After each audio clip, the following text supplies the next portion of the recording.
নিয়তে শুনবো। আর মাঝখান দিয়ে ওঠা বসা করবেন কারা কারা, এখনই একটু হাত তুলেন দেখি। দু একজন তুলছে ভুলে। আচ্ছা, কেউ উঠবেন না তো? কথা দিছেন? ওঠা বসা করাটা আমি পছন্দ করি না। খুব অল্প কয়েক মিনিট কথা বলবো, কিন্তু যতক্ষণ বলবো আমরা মনোযোগ দিয়ে শুনবো। ইনশাআল্লাহ পড়েন। আরো জোরে ইনশাআল্লাহ। তো আজকে আমরা যে সূরাটা থেকে কথা বলবো, সূরার নাম সূরাতুল জুমআহ। সূরার নাম কথা কয় না, জুমআহ, সূরাতুল জুমআহ। আরবি শব্দ বের করার একটু চেষ্টা করবেন, করতে করতে মুখটা নরম হয়ে আসবে, তখন আরবি শব্দ বেরোবে। ইংরেজি শব্দ, হিন্দি শব্দ বলতে বলতে আরবি বেরোয় না আমাদের। হিন্দি কইতে গেলে সব মুখস্থ। এখন বাংলার চেয়ে আমাদের ছেলেপেলারা হিন্দি বেশি জানে, ঠিক কি না? যে বাংলা ভাষার জন্য আমাদের সালাম সালাম হাজার সালাম, ওই বাংলা ভাষারে ভুলে আমরা এখন হিন্দি ঢুকাইছি। তুজে দেখা তুহে জানা সানাম, সব মুখস্থ পোলা বানগো। দুম্মা চলে দুম, আছে না নাই? আল্লাহ হেফাজত করো। তো আজকে যে সূরা থেকে কথা শুনবো, সূরার নাম সূরাতুল জুমআহ। সূরার নাম সূরাতুল জুমআহ। বলেন সূরার নাম কি? সবাই বলেন সূরাতুল, আবার বলেন সূরাতুল। এই তো হয়ে গেছে। I consider this program as a class. Class মনে করি। I consider this tafsir as a class. তো উত্তর করতে হবে। টিচার প্রশ্ন করলে কি করতে হয়?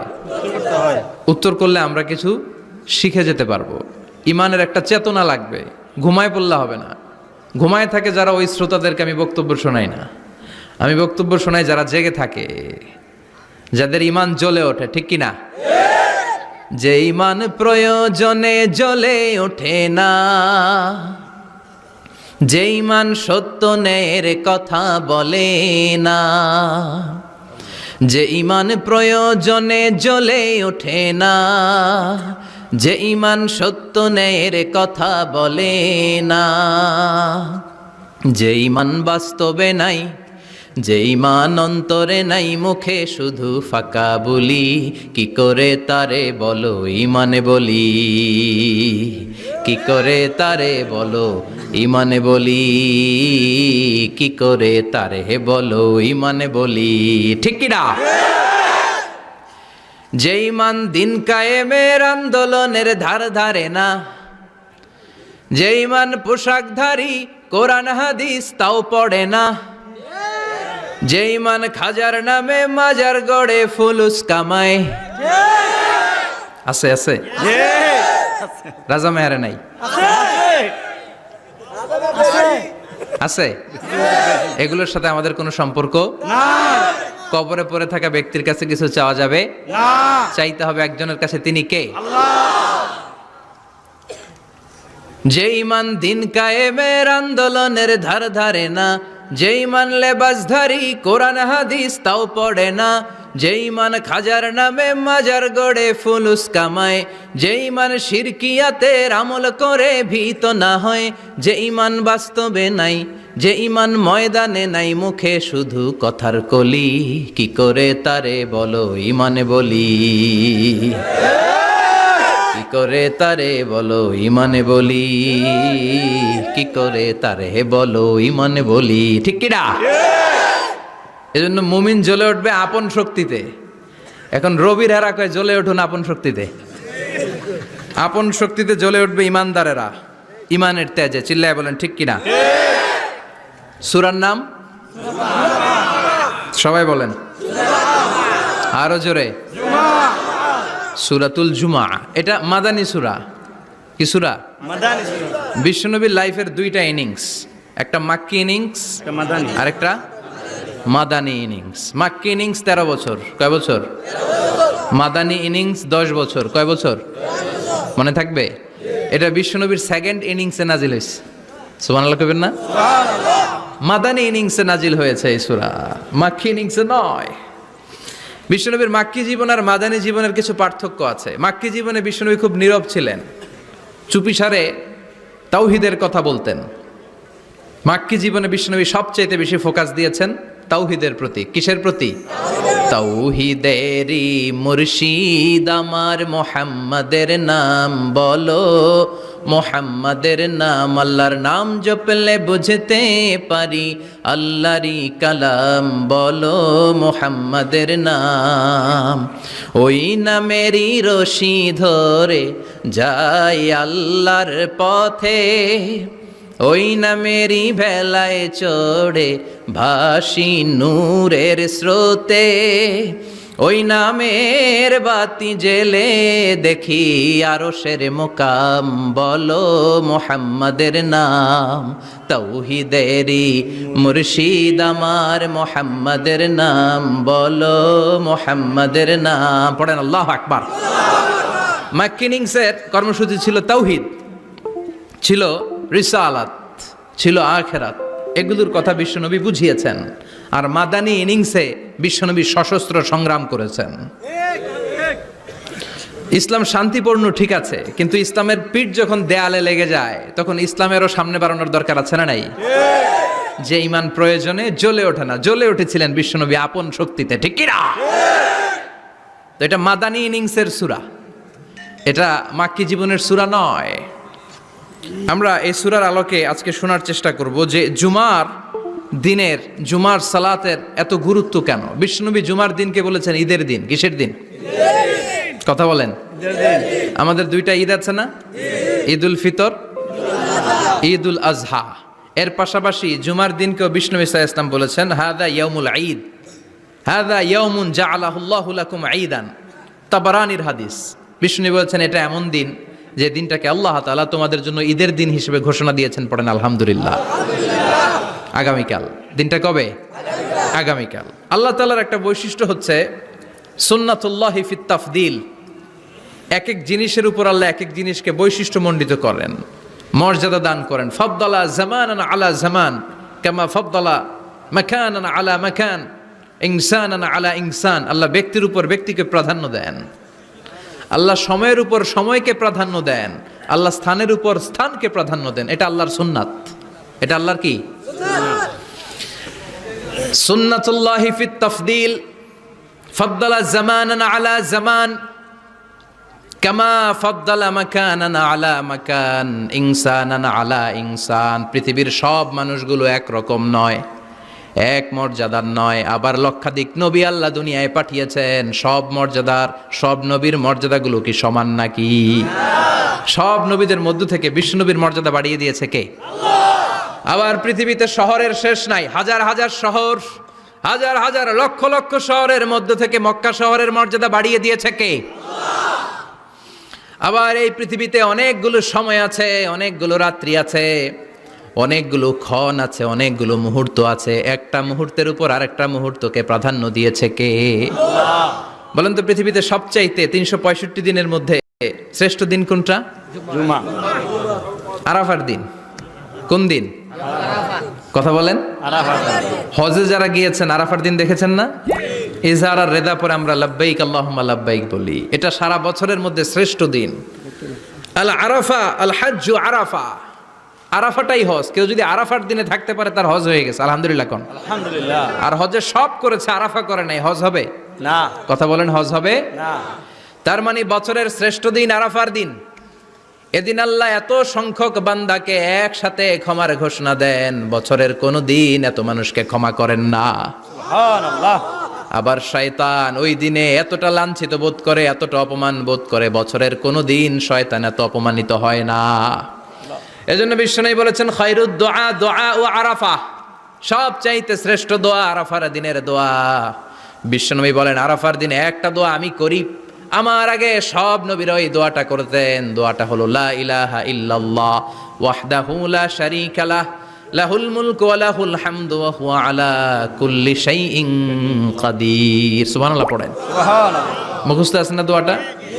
এটা পড়বেন। বিশ্বনবী আরাফার ময়দানে এই দোয়াটা পড়তেন। তাহলে বোঝা গেল বছরের সব দিন সমান না। সব দিন সমান না।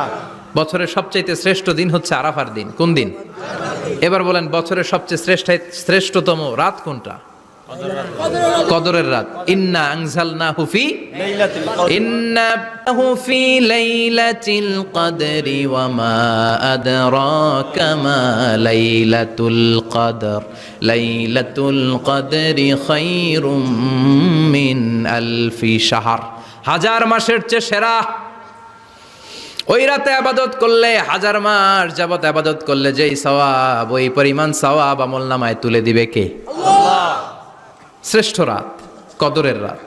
এবার বলেন, বছরের সবচাইতে শ্রেষ্ঠতম মাস কোনটা? রমজান মাস। শাহরু রমাদান আল্লাযী উনজিলা ফীহিল কুরআন। যে মাসে কোরআন নাজিল হয়েছে, এই মাসের চেয়ে শ্রেষ্ঠ কোনো মাস থাকতে পারে? চিল্লায় বলেন, থাকতে পারে? তার মানে বছরের শ্রেষ্ঠ দিন আরাফার দিন, বছরের শ্রেষ্ঠ রাত কদরের রাত, বছরের শ্রেষ্ঠতম মাস রমজান মাস। এবার বলেন, সপ্তাহের মধ্যে শ্রেষ্ঠতম দিন কোনটা? বিশ্বনবী বললেন, সাইয়্যিদুল আইয়াম, leader of the all days in the week. সপ্তাহের যতগুলো দিন আছে, 7টা দিনের সর্দার হচ্ছে ইয়াউমুল জুমা, জুমার দিন। চিল্লায় পড়েন আল্লাহু আকবার। তার মানে বছরের শ্রেষ্ঠ দিন আরাফার দিন, বছরের শ্রেষ্ঠ রাত কদরের রাত, শ্রেষ্ঠ মাস রমজান মাস। আর 7 দিনের মধ্যে শ্রেষ্ঠতম দিন হচ্ছে জুমার দিন। কোন দিন? জুমার দিন। এই সূরাতুল জুমা নিয়ে আমরা কথা শুনবো ইনশাআল্লাহ। বলেন, ইনশাআল্লাহ। এটা সাধারণ দিন নয়। ফিহি খালাকাল্লাহু আদম। কালকের এই দিনটায়, এই জুমার দিনে আল্লাহ তাআলা সাইয়েদনা আদম আলাইহিস সালামকে তৈরি করেছে। সুবহানাল্লাহ। বিশ্বনবী বলেন, লাম্মা খালাকাল্লাহু আদম ওয়া কানা তুলুহু 60 যিরাআন। আল্লাহ তাআলা যখন আদম আলাইহিস সালামকে তৈরি করলেন, 60 হাত লম্বা করে তৈরি করলেন। সুবহানাল্লাহ। আর আমরাও যারা জান্নাতে ঢুকবো, আমাদের আকৃতি থাকবে 60 হাত লম্বা। মজা করে সুবহানাল্লাহ পড়তে পারলেন না? আল্লাহ সাইয়েদনা আদমকে তৈরি করলেন এই জুমার দিনে। আবার সাইয়েদনা আদম আলাইহিস সালামকে পৃথিবীর বুকে তিনি পাঠিয়ে দিয়েছিলেন এই জুমার দিনে। সুবহানাল্লাহ। কুল নাহবিতু মিনহা জামিআ, ও আদম, go down with your wife, তোমার স্ত্রী হাওয়াকে নিয়ে পৃথিবীতে নামো। সাইয়েদনা আদম আলাইহিস সালামকে আল্লাহ তাআলা পাঠিয়েছিলেন শ্রীলঙ্কার একটা পাহাড়ে, অ্যাডামস পিক। ওখানে ঐতিহাসিকভাবে প্রমাণিত, এটা হাদিসে নেই, কুতুবুত তারিখে এসেছে। শ্রীলঙ্কায় একটা পাহাড় আছে, কলম্বো থেকে অনেক দূর। ওই পাহাড়ের চূড়ায় সাইয়েদনা আদম আলাইহিস সালামের ফুটপ্রিন্ট আছে।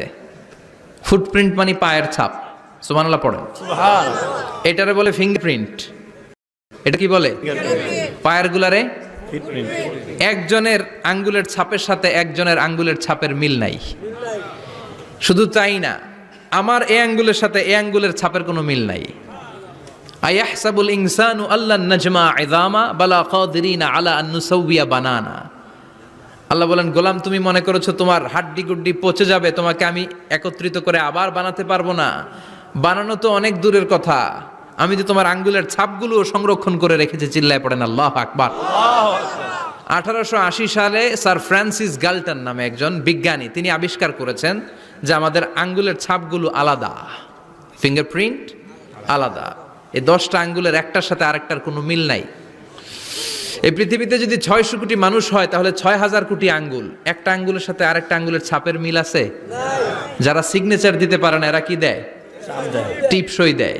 সুবহানাল্লাহ কোন? সুবহানাল্লাহ। কি ম্যাজিক আল্লাহ আঙ্গুলে রেখে দিয়েছে, একটা আঙ্গুলের ছাপের সাথে আরেকটা আঙ্গুলের ছাপের মিল নাই। এখন এই বায়োমেট্রিক অথেন্টিকেশনের জন্য অনেক জায়গায় দিতে হয়। ইমিগ্রেশন পাস করবেন, গিভ ইউর ফিঙ্গারপ্রিন্ট। ভিসা করবেন, Schengen visa, European visa, provide your fingerprint first. Canadian এম্বাসিতে গিয়েছিলাম, সব আঙ্গুলের আলাদা আলাদা ফিঙ্গারপ্রিন্ট রেখেছে। এখন এটা অথেন্টিকেশনের জন্য সিকিউরিটি পারপাস খুব গুরুত্বপূর্ণ। কিন্তু 1500 বছর আগে, 1880 মানে কি 200 বছরও তো না, 200 বছর আগে বিজ্ঞানীরা আবিষ্কার করলো। 1500 বছর আগে সূরাতুল কিয়ামার ভিতরে ফিঙ্গারপ্রিন্টের কথা বলেছে কে? আল্লাহ। আর পায়েরটারে বলে ফুটপ্রিন্ট। এটা প্রাণীদের ক্ষেত্রে প্রযোজ্য, কারণ প্রাণীদের আঙ্গুল নাই, আছে? ওদের আছে পা। বাঘের কয় পা? কথা কয় না, 4 পা। বাঘের হাত কয়টা? হাত নাই, ওদের পা। ফলে ওদের ফুটপ্রিন্ট লাগে। সুন্দরবনে কয়টা বাঘ আছে, এটার একটা হিসাব আছে। কি করে বলে, কেমন করে হিসাব করে? বাঘের কাছে যে গুনে, চেহারা তো একরকম, একটারে 3 বার গুনবে। কথা কন? কিভাবে গনে তাহলে? বাঘ শুমারি হয় কিভাবে? ফুটপ্রিন্ট। পায়ের ছাপ, একটা বাঘের পায়ের ছাপের সাথে আরেকটা বাঘের পায়ের ছাপের কোনো মিল নাই। আবার কাবা ঘরের পাশে একটা ছোট্ট জায়গা আছে, এই জায়গার মধ্যে রাব্বুল আলামিন সব নবীদের পিতা সাইয়েদনা ইব্রাহিম আলাইহিস সালামের ফুটপ্রিন্ট রেখে দিয়েছেন। ওয়াত্তাখিযু মিম মাকামি ইব্রাহিম মুসাল্লা, সাইয়েদনা ইব্রাহিমের দাঁড়ানোর জায়গায় তোমরা নামাজের জায়গা করে নাও। আল্লাহু আকবার। সাইয়েদনা ইব্রাহিম আলাইহিস সালামের পায়ের ছাপ আছে কিন্তু মাকাম ইব্রাহিমে, আর সাইয়েদনা আদম আলাইহিস সালামের পায়ের ছাপ আছে অ্যাডামস পিকে, শ্রীলঙ্কার ওই পাহাড়ে। তো যেদিন আদম আলাইহিস সালামকে আল্লাহ ওখানে পাঠিয়ে দিয়েছিলেন ওই দিনটা ছিল জুমার দিন। সুবহানাল্লাহ নাই? সুবহানাল্লাহ বাড়িতে যায় বলেন, চিল্লায় পড়েন আল্লাহু আকবার। এরপরে সাইয়েদনা আদমকে পাঠানো হলো শ্রীলঙ্কায়, সাইয়্যিদাতুনা হাওয়া আলাইহিস সালামকে পাঠিয়ে দেয়া হলো সৌদি আরবের জেদ্দা শহরে। আরবিতে জেদ্দা বা জাদ্দা মানে দাদি, জেদ্দাতুন বা জাদ্দাতুন মানে কি?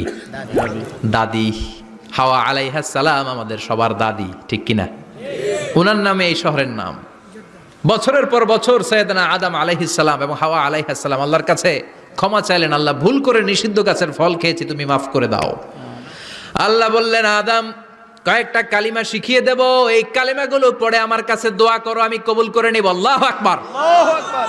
আল্লাহ শিখিয়ে দিলেন আর বললেন, আদম পড়া, রাব্বানা যালামনা আনফুসানা ওয়া ইল্লাম তাগফির লানা ওয়া তারহামনা লানাকুনান্না মিনাল খাসিরিন। ও আল্লাহ, জুলুম করেছি নাফসের উপর, ভুল করেছি, অন্যায় করেছি, আপনি যদি ক্ষমা না করে দেন আমরা শেষ হয়ে যাব, আমরা হালাক হয়ে যাব, ক্ষতিগ্রস্তদের মধ্যে শামিল হয়ে যাব, ঠিক কিনা? আল্লাহ সাইয়েদনা আদম আলাইহিস সালামের তওবা কবুল করলেন। ওনার কাজ হচ্ছে তওবা কবুল করা, আমাদের কাজ গুনাহ করা, শয়তানের কাজ ওয়াসওয়াসা দেওয়া, আল্লাহর কাজ খালি মাফ করা। সুবহানাল্লাহ। সুবহানাল্লাহ পড়বেন না?